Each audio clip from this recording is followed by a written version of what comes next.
Malebo. Everyone calls me Stretch. I am a musician by night, a tutor by day. Yeah. Have I gone back to an ex at least once? No, never done it. Self-respect, yes. Sure.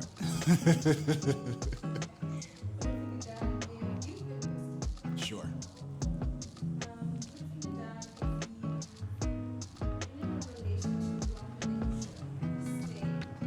Yeah, absolutely.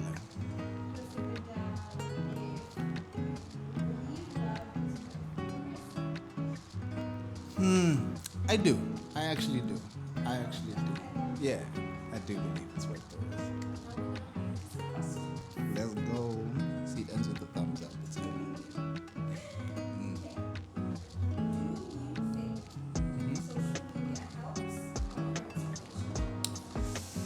I think it hurts because I find too many people are like spending time like watching what other people are doing, like what's working out there, and there's no context. So people would look at a thing and be like, I want that, but you don't know what's behind that, and so you just compare, and you know, comparison is like what? How does the saying go? Comparison is the enemy or thief of joy. That thing, yes. Enemy of satisfaction. Potato. Yeah. Hey, if you want, if you invite your own problems. But yeah, I mean, yeah, really do what you want, but know that in the same thing, like with anything you post on social media, just know that you're either inviting, you know, scrutiny you didn't want or jealousy. Just if you're gonna put something out there, you're gonna get something. So I would recommend that just if you're gonna post, just keep it light. Don't put too much out there. If you're gonna post, I think you should look at like, what are you posting for? My lady posts, her thing is she posts for, you know, to keep it like a photo archive, you know. So really it's for her, you know. I mean, she has the pictures, but you know, having them online in the timeline is something for her to go look at. So I think if you're gonna post, know why you're doing it. Deep down, if you're doing it for clout points, you're gonna get what you're gonna get. But yeah, is it ultimately good for you? Just like assess on a personal level, because I don't think there's a one size fits all rule for, oh, okay, it's okay to post, it's not okay to post. You know, it doesn't work for you, then do it. Ooh, oh my lord, oh lord. It's terrible. It's absolutely terrible. But then again, what other city isn't? I think it's just a thing. I think we have some things here that are particular to us, you know. But I don't blame you if you're finding it hard in this city, bro. Yo, it's crazy. The streets is wild. I don't think cheating has become normal. I don't think cheating can ever become normal. I mean, it's like it's fun in games, you know. Like we can look at it and be like, oh, this thing. But I mean, in the one-on-one scenario, every time it's just a train wreck. Every time, I don't think it's become normalized. On a personal level, I just think people are just like a bit more willy-nilly with it now, you know.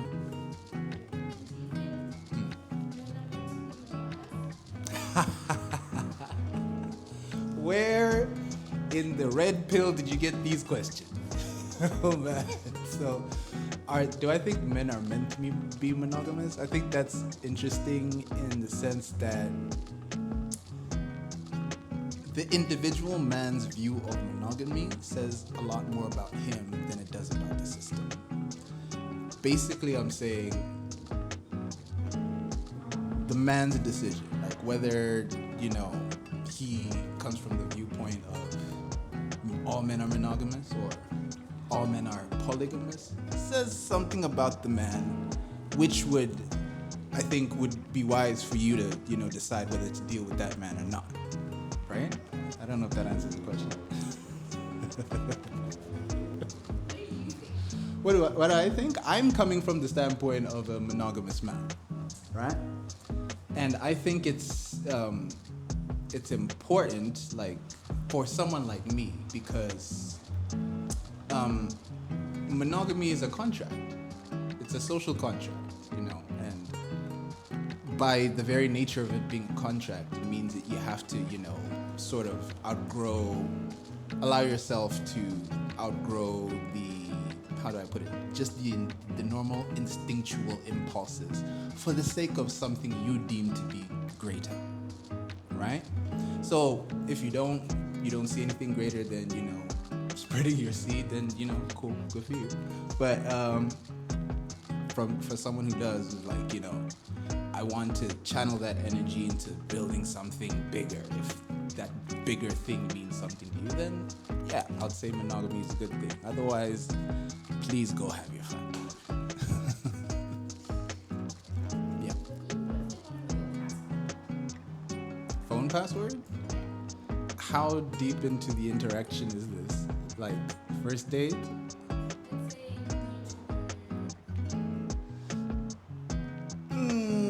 I mean, it's okay, red flag, green flag. Can we put yellow flag in there? Oh, bad. It's, okay. We're just gonna take the two, I think, a month, I'd go with green flag. First date, that's right. Yeah, just if it's been some time, it just indicates that, the person is starting to get attached, which isn't bad.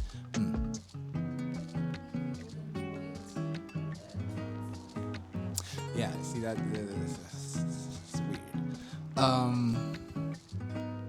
Loyalty in the talking stage. You know what? I'll be controversial and go with red flag there. Because, guys, it's talking stage. Chill. Chill. Clingy's not a bad thing. I mean, unless if it's like what I was saying, like if first date, okay, now you need to be calling me every day, red flag. And so you need to have a life. Have a life, please.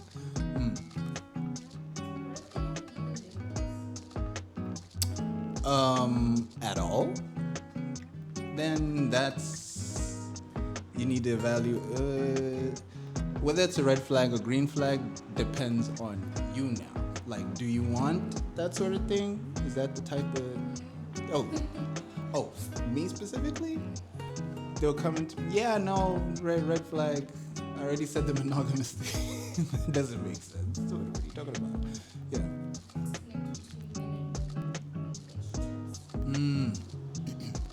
I think the biggest disconnect is like what motivates each gender. I think too often we think the other gender should think like us when it's those very differences that attract us in the first place. Like, I think men, we expect the women to sort of like understand logic a little too much. It's like, okay, I do this, and then you should do that. Why are you so emotional? It's the nature of the femininity to be like that. That's why we like them in the first place. So, she's not doing something that you'd consider as totally irrational in the moment, that's normal, I think. And conversely, I think the guys, ladies, you probably think we're a little too, what is it? I think, ladies, y'all think we're a little too, just like we're not in the moment too much. You probably understand that, as guys, we think very utilitarian way, and that's what you like, because that's how guys make decisions. So, if we could just give ourselves grace in that thing and understand that, because the other person is different, I want them like that. You know what I mean? Yeah. In ick, I'm not a fan of people who maybe as you can tell, like I talk a little bit. People who don't seem to have much going on upstairs. It's cool and everything, but you know, for you to get, you know, that way with me, read a book for goodness sake. What else?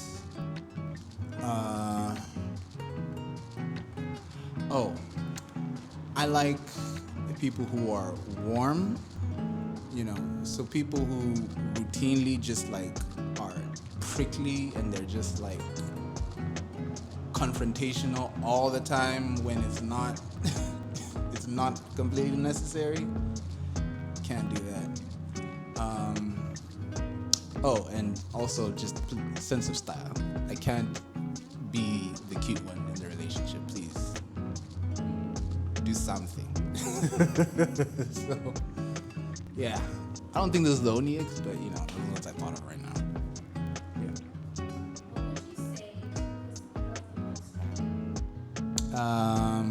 I don't know if she's watching. Love you, baby. I love you. I mean, I love you. You love me. We gonna do our thing forever, G. Yeah, that's it. She know. She know what's up. Okay, yay. Ooh, prizes. It's a lovely flower. It's plastic.